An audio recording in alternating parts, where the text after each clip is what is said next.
You could say that there's one central idea in the whole sweeping story of the ancient people of Israel as it's retold throughout the Hebrew scriptures or the Old Testament. And if I were going to try and summarize it, I might say it something like this. Remember who you are because of whose you are. Let me say that again. Remember who you are because of whose you are. At the very beginning of ancient Israel's storytelling, in the early books of the Torah, as God had set the people free from slavery and is about to bring them into the land of promise and caring for them with manna and quails all along the way, God says in Exodus 19, I'm the Lord your God who brought you out of Egypt. You've seen how I've delivered you and brought you to myself on eagle's wings. Therefore, you're going to be my chosen, special, treasured people among all the peoples. All the world is mine, but you are going to live differently because you are going to live in covenant relationship with me. You'll reflect my ways to the world around. So at its best, ancient Israel, those people were meant to live in light of the character of the God in whom they were in relationship with, right? The God that they had been bound to in covenant, the God who had freed them, right? Because of who God is, they were going to live differently. And you could say the whole rest of the story of the histories of ancient Israel, the stories of going into the land and settling down, and the judges and the kings and the divided kingdom and exile, are really about what happens in times when the people do remember and don't remember who they are because of whose they are. In the story of settling down in the land that had been promised to them, there's this tension. In the moments when they trust God, in the moments when they trust God will be our defender, God will be the one who will give us this land, they're able to take over cities. They march around the city of Jericho and just toot their horns. And literally by blowing on their horns, God's power pulls the walls down. But in the times when they trust their own power, when they trust their own military might, they lose the battles and are defeated by their enemies. When they get into the land and they forget how to be the covenant people of God, when they forget to practice God's ways of justice and mercy, they just sort of wander off into the ways of the surrounding people groups around them, worshiping their gods and treating each other cruelly like the surrounding nations. They end up under foreign subjugation, and God has to raise up a judge, a liberator, someone who will help rescue and get back what they had lost. Because in so many ways, the people have forgotten who they are because of whose they are. Even the whole question about getting a king one day when Samuel is the prophet of the day, and the people say, we want to have a king. We want to be like the other nations. We want to be like everybody else around us. And what breaks God's heart the most is, no, you were supposed to be different.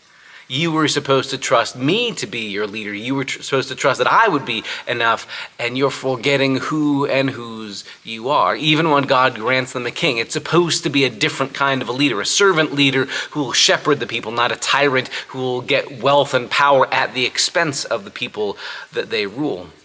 When ancient Israel splits into two kingdoms, a north called Israel and a south called Judah, so much of what makes each king's reign good or bad in the eyes of the writers of, say, Kings and Chronicles is, did the king at the time help the people to remember whose they were? Did they live in ways that fit the character of God, or did they only care about wealth and power and expanding their territory and getting things for themselves? When that happened, when they forgot who they were and whose they were, things went badly.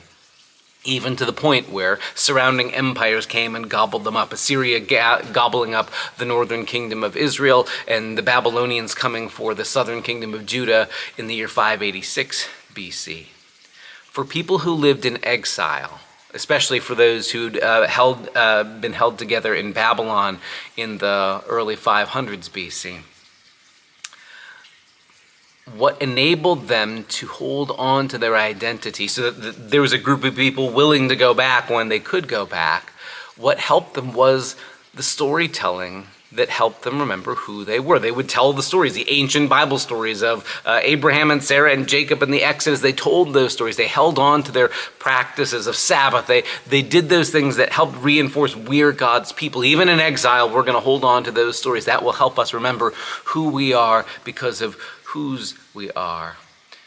Things go tragically in the Hebrew Bible when people forget who and whose they are. And at their most faithful, at their most blessed, with the moments when they are most able to be that light to the nations they were called to be, it's when they remember, oh yeah, God has set us free. We're meant to be a different kind of people. God has called us so that we're going to live differently from the patterns and the ways of the rest of the world.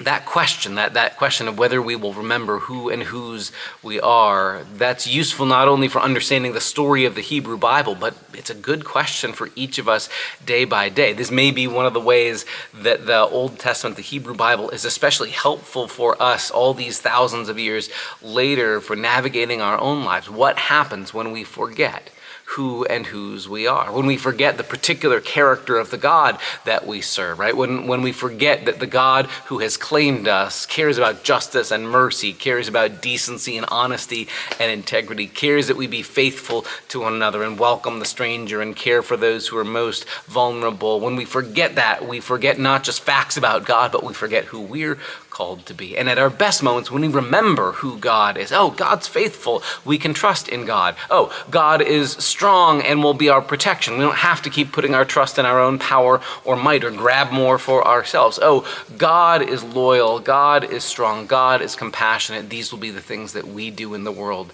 as well. When that happens, we become exactly what the ancient people of Israel were meant to be as well, a light to the world for all to see.